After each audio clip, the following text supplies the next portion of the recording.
Hi, and welcome to the Happiness Coach podcast. My name is Brant, and I am the Happiness Coach. I believe our natural state is peace and calm, and the only thing keeping us from living life from that centered space are our limiting beliefs. It's my understanding that thoughts like, I'm not worthy, I'm not safe, or I'm not enough can be eliminated. Once revealed and questioned, they begin to lose their hold so that our natural state of greatness can rise up and into our present day experience. On this podcast, you'll listen in on real life coaching calls, interviews with leading experts, and open discussions exploring limiting beliefs and their transformation. If after listening you found it interesting or helpful, please follow and share. If it inspired you to consider becoming a life coach yourself, visit my website for upcoming ICF-approved life coach certification training dates at www.loribrant.com. All right, let's jump in and get started.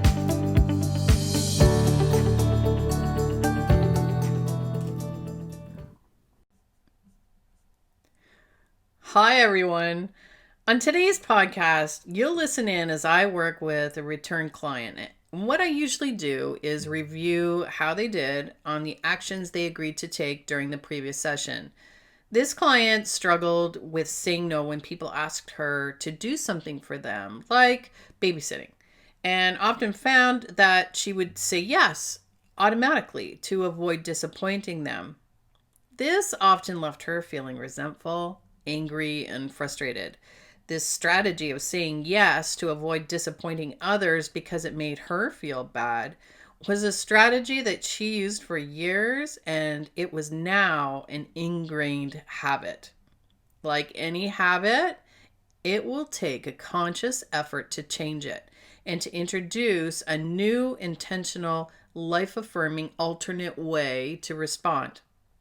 What is so interesting about this call is that you'll notice, just like a lot of us, she skims over the previous week's success and quickly discounts it. Big change comes from all the little wins, and it's vital that we take the time to celebrate each and every one of them because they become the jumping off point for future actions. Celebrating our wins helps to align ourselves with who we really are and opens us up to taking the next movement forward from an aligned space. The actions we decide to take to break a habit are incredibly powerful as they each help to draw us back into alignment. When we discount their value, we knock ourselves out of alignment by focusing instead on the outside, the future, or the past. You'll notice that when I ask her how she did on the action steps that she agreed to take the previous week, she said, I only did it once, but I still feel guilty. So let's just take a closer look at that. The word only really discounts her success. Can you feel it? Listen, I'll repeat that. I only did it once. When I say that, I notice that it feels heavy and it draws me out of alignment. Versus if I said, I did it once. That feels a little lighter. But what if I said, I did it? That's even more lighter. And I feel like I am drawing myself back into alignment. Let's look at the word but.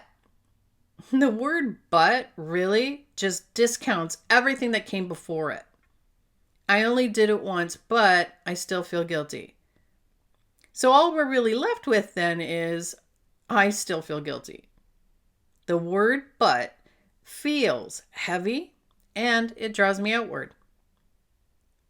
How about the statement, I still feel guilty?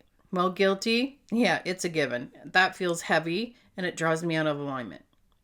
Even the words I still feel heavy and they draw me out of alignment too because they are connected to the past. So, it is not only important to celebrate our wins, but it's also important how we celebrate our wins, how we perceive them, describe them, and process them. We also need to get super clear on the expectations that we set for ourselves. The actions that the client agreed to take are the baby steps to achieve her long-term desired outcome. Long term, she wants to respond to requests from an aligned, centered space. It is her desire that she will eventually do that without triggering old patterns of behavior or limiting beliefs and emotions like guilt. Now, let's be clear. That is the long-term goal. Her weekly goal or weekly expectation was not to complete the long-term goal in a week. It was, though, to take a step and action to move towards achieving her long-term goal. In this case, the expectation was that she would interrupt her automatic habit of saying yes by creating a space between being asked to babysit and her giving a reply. And in that space, she would check in with herself to see if it was something she really wanted to do and then respond back with that answer. However, you'll notice the expectation changed. She expected that she would no longer feel guilty. The standard she set for herself changed. It went from interrupt her automatic habit of saying yes, creating a space between being asked to babysit and giving a reply, to interrupt her automatic habit of saying yes, to create a space between being asked to babysit and her giving a reply, and not feeling guilty. She added not feel guilty. Changing the expectation or the standard makes success a moving target.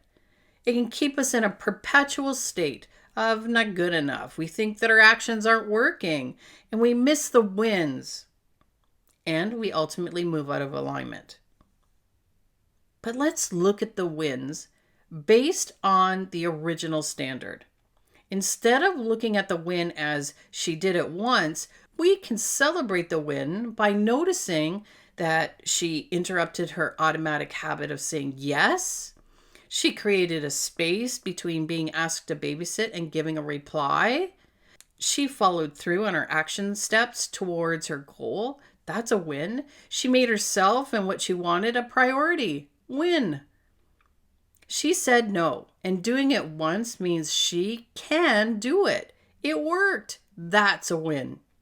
She spent a day doing what she wanted. Win. She made a decision from an aligned space. Also a win. And she moved through the guilt that rose up within her and took action anyway. These are all powerful wins.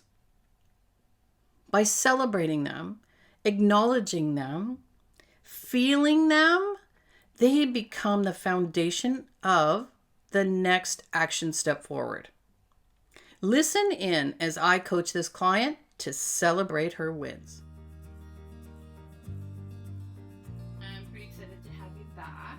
It's been, I think, a couple weeks, and the last time we chatted, we were discussing quite a few things, but one of the action steps that we left you with was creating a strategy so that it provided a little bit of space between people asking you to do something and you replying automatically yes. And so what you agreed to try to do was when somebody asked you to do something, you were going to let me think about it and I'll get back to you.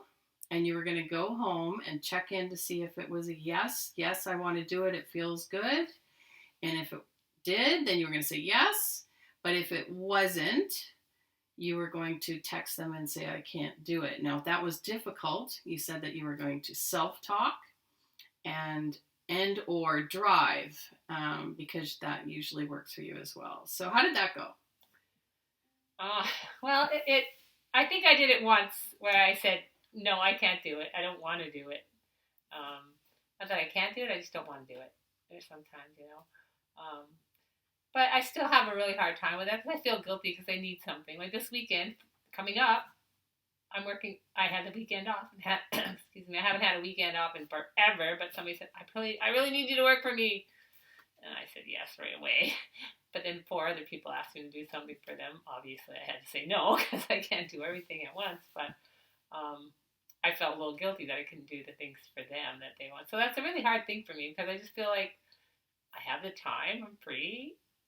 I can just do it for them. And so, because I think the last time we met, we were really exploring how you were saying yes to the sacrifice of yourself right. and what you were wanting. And Right. this is something that you really wanted to change. You wanted to take your power back and take your life back and right. do what you wanted to do for you. So is that still something? That is something that I've been trying to work on because I want to be able to be